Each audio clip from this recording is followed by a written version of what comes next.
کسی نے لکھا ہے کہ میرا شوہر جو ہے میری شادی کو 12 سال ہو گئے ہیں، ڈاکٹری چیک اپ کروایا ہے تو میں تو بالکل ٹھیک ہوں، لیکن میرا شوہر جو ہے وہ ٹھیک نہیں ہے، نامرد ہے، تو کیا میں ان سے خلو لے سکتی ہوں؟ ہاں لے سکتی ہوں۔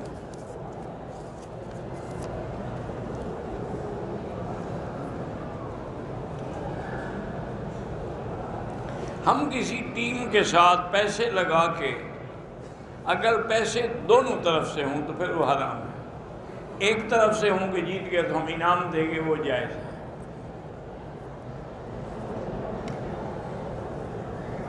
اگر حاجی نے اپنے ملک سے احرام باندھ کے نیت کی لیکن فلائٹ کینسل ہو جائے، احرام کھول دے، بالکل دم دینی پڑے گی۔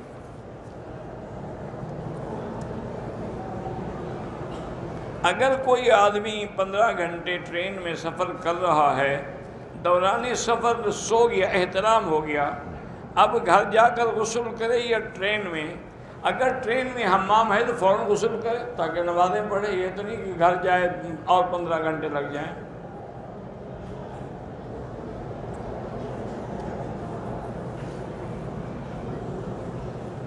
اگر کوئی دوسرے شہر میں رہتا ہے اور وہ 4 دفعہ درود پڑھ کے کسی مردے کو بخشے، انشاءاللہ ثواب ملے گا، باقی اللہ کی مرضی ہے، بخشے نہ بخشے۔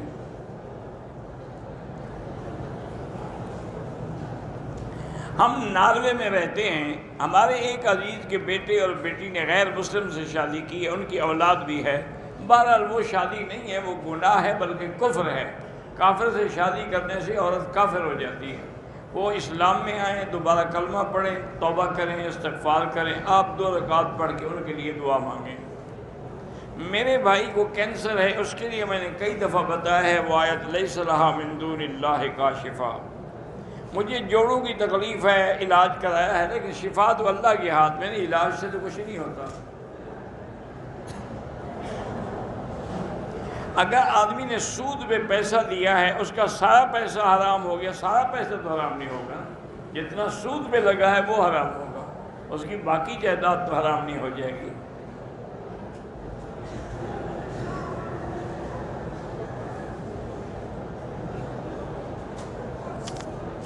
کہتے ہیں جی کہ حضور نے فرمایا ہے کہ جو کافروں میں رہتے ہیں میں ان سے بری ہوں۔ مراد یہ ہے کہ ایسے ملک میں جہاں اسلام پہ عمل کرنا مشکل ہو۔ باقی تمہیں دیوبند والوں سے تکلیف ہے تو تکلیف محسوس نہ کرو، ان کے تو مدرسے میں 6000 طالب ہیں، تو وہاں کون سی ان کو تکلیف ہے کہ وہ دین پہ نہیں چل سکتے؟ اور اس ملک میں 25 کروڑ مسلمان ہیں، یہ تو اب لڑائیاں ہو جاتی ہیں، اللہ معاف کرے بچائے، ان پر تو کوئی اعتراض نہیں کہ وہاں کیوں مدرسہ بنایا ہے۔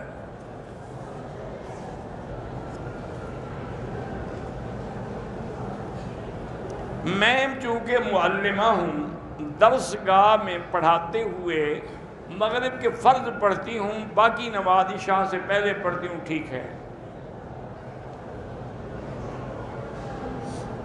کہتے ہیں کہ بعض لوگ جو تقلید کے مخالف ہیں وہ بھی بڑے فتنہ پیدا کر رہے ہیں، اللہ ان کو بھی ہدایت دے۔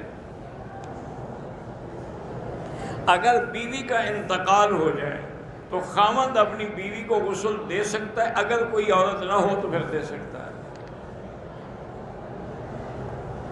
ہمارے ملک میں بھیک مانگنے والے بہت ہیں، اگر وہ پیشہ ور ہیں تو ان کو خیرات نہ دیا کریں۔ فجر اور عصر سے پہلے، فجر سے پہلے، عصر سے بھی پہلے تحیت المسجد پڑھ سکتے ہیں۔ دعا کی قبولیت کے لیے جو بھی قرآن میں دعائیں ہیں ساری سبحان اللہ۔ ہم تکلیف میں ہیں، ہمیں کیسے پتہ چلے کہ گناہ کی وجہ سے ہے یا امتحان ہے؟ اگر تم نے گناہ نہیں کیا پھر امتحان ہے، اگر گناہ کیا ہے تو اس کی وجہ سے ہے۔ تجدید نکاح کیا ہے؟ اگر پہلے نکاح میں کوئی شبہ ہے تو دوبارہ نکاح کرنا، یہ تجدید نکاح ہے۔ مغرب کا وقت جو ہے سورج کے غروب ہونے کے بعد ایک سرخی ہوتی ہے، بعض ائمہ کہتے ہیں کہ یہ شفق الاحمر جب ڈوب جائے تو عشاء کا وقت ہو گیا، لیکن امام حنیفہ فرماتے ہیں کہ شفق احمر کے بعد ایک شفق ابیض ہوتی ہے، وہ جب سپیدی گم ہو جائے پھر وقت ختم ہوگا۔ جادو کے ذریعے اولاد کی بندش کرائی جا سکتی ہے، بالکل حرام ہے۔ جادو کرنا بھی حرام ہے، کرانا بھی حرام ہے۔ اگر ایسا خطرہ ہو تو سورۃ بقرہ پڑھو سارے گھر والے۔ اگر کتا گیلا تھا، کپڑے میں بیٹھ گیا، کپڑا بھی پلیت ہو گیا۔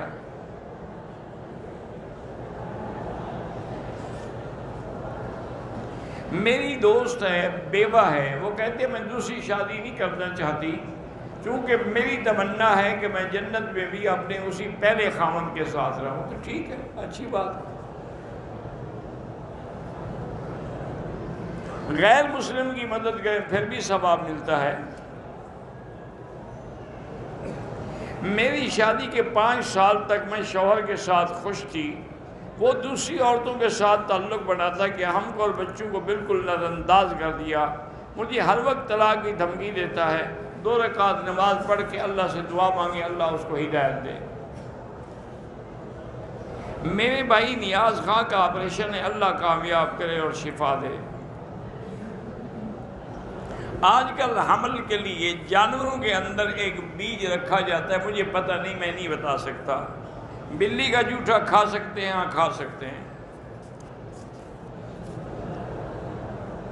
میں نے 2 عمرے کیے ہیں پاکستان سے آ کر، اب تیسرا عمرہ اپنی والدہ کے لیے کر سکتا ہوں؟ ہاں کر سکتے ہیں، بالکل۔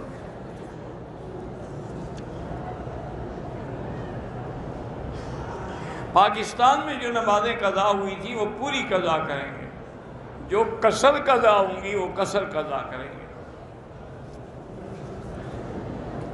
اگر کوئی زندہ شخص ہے، معذور ہے، اس کے لیے بھی آپ عمرہ طواف کر سکتے ہیں۔ میرا بیٹا ہے، پڑھتا ہے، اللہ کامیاب کرے۔ میرے اوپر کفیل نے کیس کیا ہوا ہے، اللہ تبارک و تعالی حق والوں کی مدد کرے۔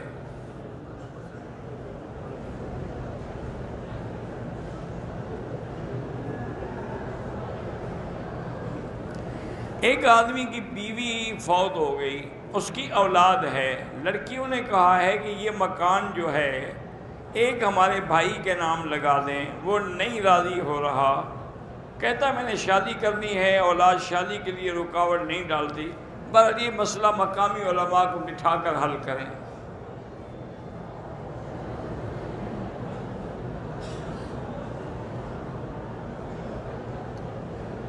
میں نے بیوی کو کہا کہ اگر تم نے خالہ سے بات کی تو طلاق ہے۔ بیوی نے کہا 2 طلاق تو باقی رہ گئی نا، ایک تو گویا کہ ہو گئی، لیکن اس سے طلاق نہیں ہو، اگر وہ بات کرے تو پھر ہوگی۔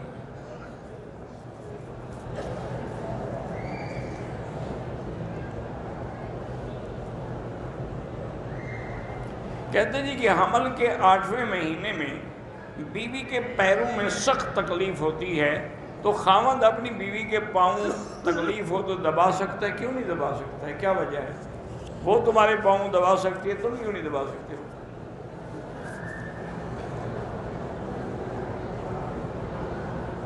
عمرے کی نیت کر لی، احرام نہیں باندھا اور تلبیہ بھی نہیں پڑھا، تو پھر صرف نیت تو نہ ہوئی نا۔ اب جب پاک ہو جائے تو عمرہ کرے۔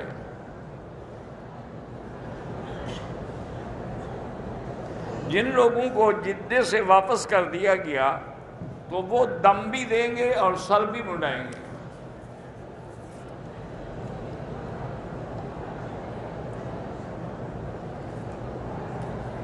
کہتے ہیں ایک پٹھان آپ سے ناراض ہے، چلو اللہ اس کو ہدایت دے، بھی کوئی بات نہیں۔ اب ہر بندہ تو راضی نہیں ہو سکتا نا، ویسے اس کو پتہ ہونا چاہیے کہ میری تو ماں پٹھانی تھی، تو میں پٹھانوں سے کیسے ناراض ہو سکتا ہوں؟ میرے بیٹے کی بیوی پٹھان تھی، ہمارا تو اس یعنی قوم سے ایک تعلق ہے۔ بہرحال اگر ناراض ہے تو اللہ ہدایت دے۔ ایک انگلینڈ میں رواج تھا کہ ان کا کوئی بوڑھا بیمار ہو جاتا، وہ ڈاکٹر کو اجازت دیتے، اسے نیند میں سلا دیتے۔ وہ کہتے ہیں کہ یہ پیسفل موت ہوگی، یہ حرام ہے، ناجائز، جب تک اللہ موت نہ دے، زبردستی کسی کو موت نہ دے، یہ آپ قتل کر رہے ہیں۔ لواحقین کو اجازت دینے کا کیا حق ہے؟ یہ اللہ کا معاملہ ہے، اللہ پاک جب چاہیں گے اس کو موت دیں گے۔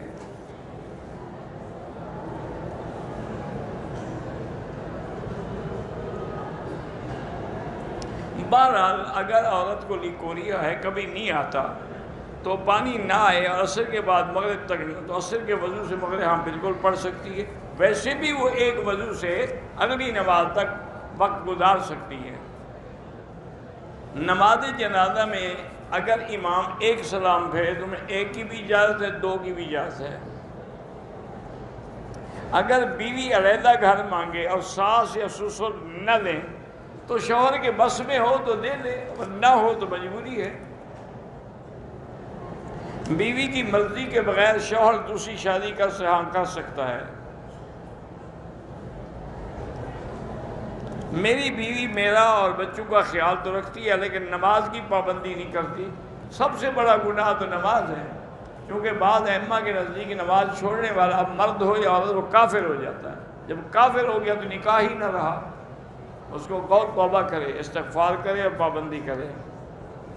بیر شفا کے بارے میں کیا شفا ہے اور کیا عقیدہ رکھا جائے؟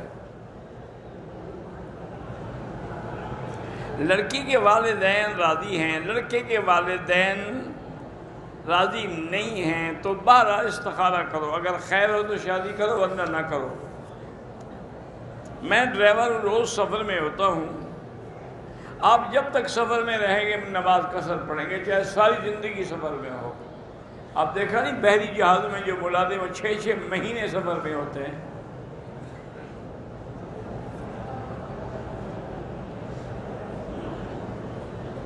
میری بیٹیاں ہیں، بیٹا نہیں ہے، سسرال والے باتیں کرتے ہیں تو وہ جاہل ہیں۔ بیٹیاں ہوں یا بیٹا ہو، یہ اللہ کا نظام ہے، جو چاہے وہ دے، یہ نہ عورت کے ہاتھ میں ہے نہ کسی کے ہاتھ میں ہے۔ وتر کی نماز اگر تہجد کے ساتھ پڑھیں تو بہت ثواب ہے۔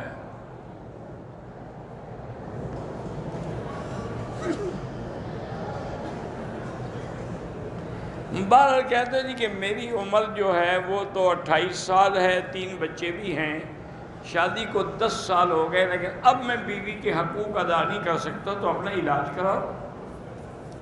28 سال کا آدمی تو جوان ہوتا ہے۔ آمین زور سے کہیں تب بھی جائز ہے، لیکن افضل یہ ہے کہ آہستہ کہیں۔ 3-4 گھنٹے کے بعد حل کرایا تو کچھ خیرات کر دیں، 10-20 ریال۔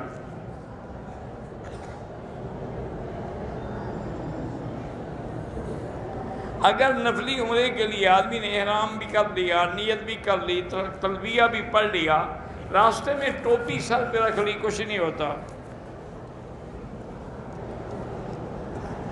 کسی خاص خوشی یا غم کے موقع پر اپنی کزن سے بات کر سکتے ہیں، ہم بالکل پردے سے کر سکتے ہیں۔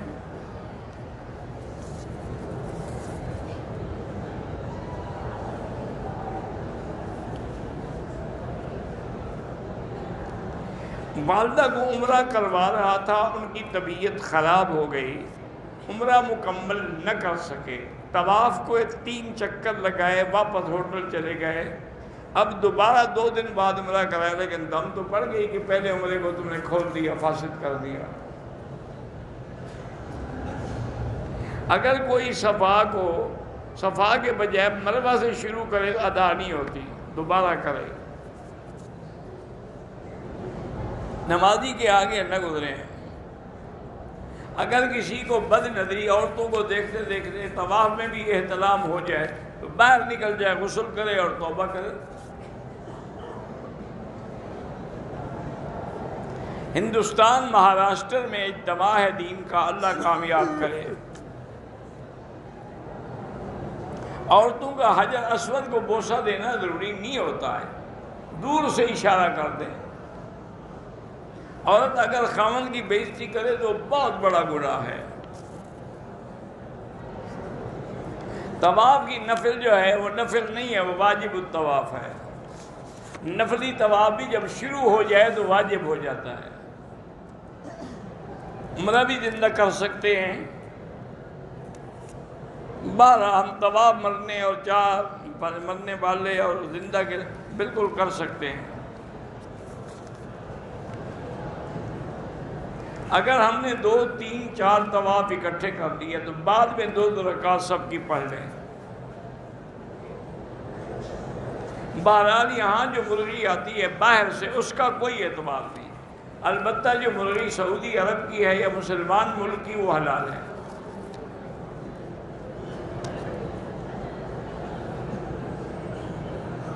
بہن بہنوئی کے ساتھ آنا چاہتی ہے تو آ سکتی ہے۔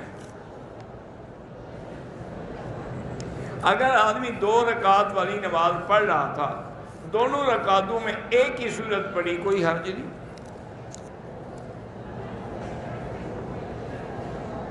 میرے کمرے میں کچھ ساتھی ہیں جو نماز نہیں پڑھتے، آپ اس کو پیار سے سمجھائیں، نہ سمجھیں تو پھر اللہ کو جواب دیں گے کہ حرم میں آ کر بھی بے نمازی رہیں۔ میری بیٹی بیمار ہے، اللہ شفا دے۔ شیعہ سنی کا نکاح نہیں ہونا چاہیے۔ اگر کسی پہ دم لازم ہے، ادھر نہیں دیا، پاکستان سے جا کر بھی پیسے بھیج کے کرا سکتا ہے۔ مولانا قاری حنیف صاحب کی بیٹی ہسپتال میں، اللہ شفا عطا فرمائے۔ طواف کے بعد 2 رکعت اگر ہم حتیم میں پڑھ لیں بالکل ٹھیک ہے۔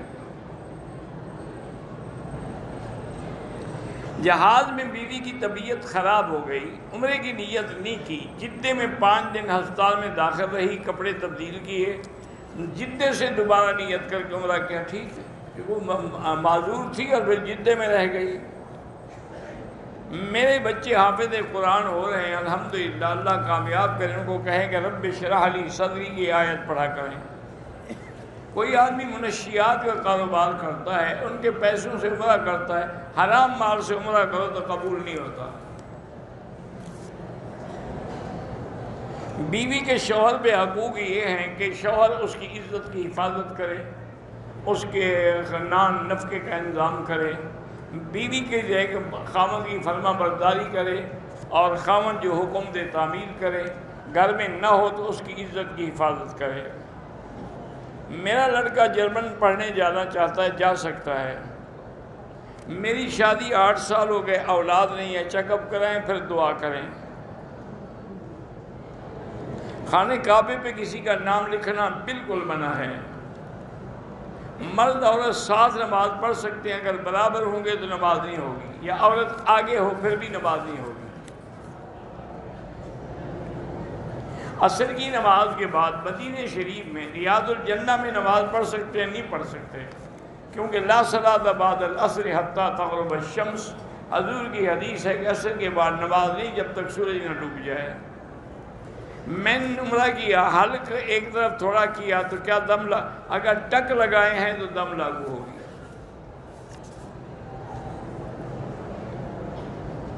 میری بیوی نے احرام کیا، ایک چھوٹا کیڑا مار دیا، کوئی بات نہیں۔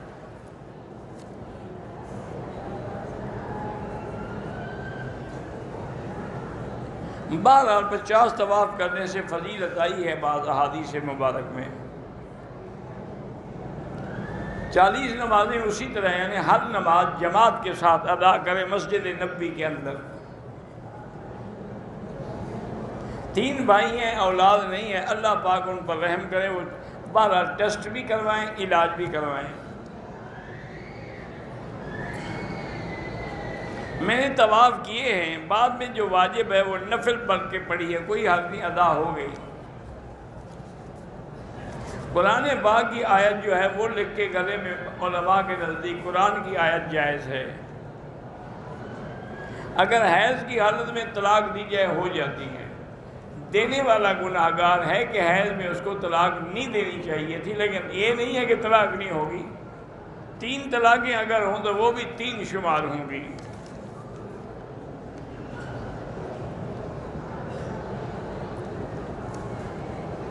بہرحال بعض ائمہ کے نزدیک اگر آدمی اپنا ہاتھ اپنی شرمگاہ کو لگا لے بغیر کپڑے کے تو وضو ٹوٹ جاتا ہے، لیکن ابو حنیفہ فرماتے ہیں کہ آپ بضعۃ من بدن، یہ تمہارے وجود کا ایک ٹکڑا ہے، حصہ ہے، ہاتھ لگانے سے وضو نہیں ٹوٹتا ہے۔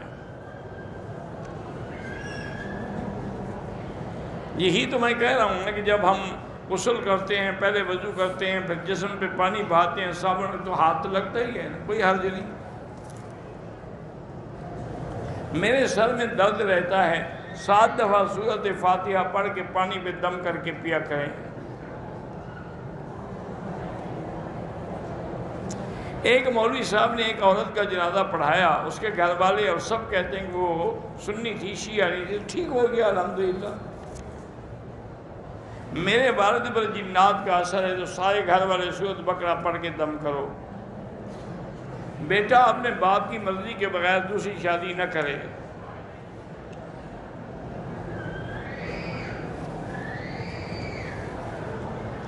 لڑکا اور لڑکی عمرے پہ آئے ہیں، ان کے سرپرست چاہتے ہیں کہ حرم میں نکاح ہو، تو پہلے وہ اپنی ایمبیسی میں جائیں، وہاں ان کو فارم ملے گا، وہ فارم پر کریں گے، تصدیق کر کے دیں گے، پھر حرم میں آ کے کسی بھی عالم سے پڑھا سکتے ہیں۔ میری بیوی حیض کے ساتھ ہے، اپنی بیمار ماں کو طواف، جب حرم میں آ نہیں سکتی تو بیمار ماں کو طواف کیسے کرائے گی؟ اس کا تو حرم میں آنا بھی منع ہے۔ قیامت کے دن باپ کے نام سے پکارا جائے گا۔ احرام کے حال جوتے پہنے رکھے، کوئی حرج نہیں۔ میں نے 2 مرتبہ عمرہ کیا، گنج کرائی، اب مزید عمرہ کرنا چاہتا ہوں، بال ہوں نہ ہوں اس طرح پھروائیں، دوسرے کی طرف سے بھی کر سکتے ہیں۔ بیوی سے اور خاندان والوں سے چھپا کے دوسری شادی کر سکتے ہیں، تمہاری مرضی ہے، تمہیں 4 کی اجازت ہے۔ ایک طواف کی عائشہ کا وقت ہو گیا، طواف پورا نہیں ہوا، تو اب دوبارہ وہ طواف مکمل کریں ابتدا سے۔ طواف کے دوران 4تھے یا 5ویں چکر میں حتیم میں نماز نہیں پڑھ سکتے جب تک طواف مکمل نہ ہو جائے۔ اگر طواف کے بعد 2 رکعت پڑھنے میں تاخیر ہو جائے کوئی بات نہیں ہے، واللہ اعلم۔ اللہم صلی علی سیدنا محمد وعلی آل سیدنا محمد کما صلیت علی ابراہیم وعلی آل ابراہیم فی العالمین انک حمید مجید۔ لا الہ الا اللہ الحلیم الکریم، سبحان رب العرش العظیم، الحمد للہ رب العالمین، لا الہ الا اللہ الملک الحق المبین، لا الہ الا اللہ العظیم الحلیم، لا الہ الا اللہ رب العرش الکریم، لا الہ الا اللہ رب السماوات ورب الارض ورب العرش الکریم۔ اللہم انک ملیک مقتدر، ما تشاء من امر یکون، اللہم اسعدنا فی الدارین، اللہم اقض عنا الدین، اللہم کن لنا ولا تکن علینا، وانصرنا علی من بغى علینا، اللہم کن بنا رؤوفا رحیما، ولا تجعلنا شقیا ولا محروما۔ یا اللہ بیماروں کو شفا عطا فرما، یا اللہ ہماری ظاہری باطنی روحانی جسمانی بیماریاں دور فرما، یا اللہ بے حیاؤں کو حیا عطا فرما، یا اللہ بے اولادوں کو اولاد صالح عطا فرما، جن کے گھروں میں بچیاں ہیں ان کو خیر کے رشتے نصیب فرما، یا اللہ بے روزگاروں کو روزگار عطا فرما، قرض داروں کے قرض عطا فرما، یا اللہ پوری دنیا میں جہاں مساجد ہیں مدارس ہیں ان کی حفاظت فرما، یا اللہ حرمین الشریفین کی قیامت تک حفاظت فرما، یا اللہ مسلمان جس ملک میں ہیں، فلسطین میں ہیں، کشمیر میں ہیں، ہندوستان میں ہیں، برما میں ہیں، روہنگیا میں ہیں، عرب میں ہیں، عجم میں ہیں، افغان میں ہیں، ان کی جان مال آبرو عزت کی حفاظت فرما۔ یا الہ العالمین ہمیں مانگنا بھی نہیں آتا، بغیر مانگے عطا فرما، یا اللہ اپنے خزانہ غیب سے رزق کے دروازے کھول دے، یا من خزائن رزقہ فی قول کن امن فإن الخیر عندک اجمع، مالی سوا کریل باب کحیلتن والہر ذت فائی باب اقرع۔ اللہم ربنا آتنا فی الدنیا حسنۃ وفی الآخرۃ حسنۃ وقنا عذاب النار، وصلی اللہ تعالی علی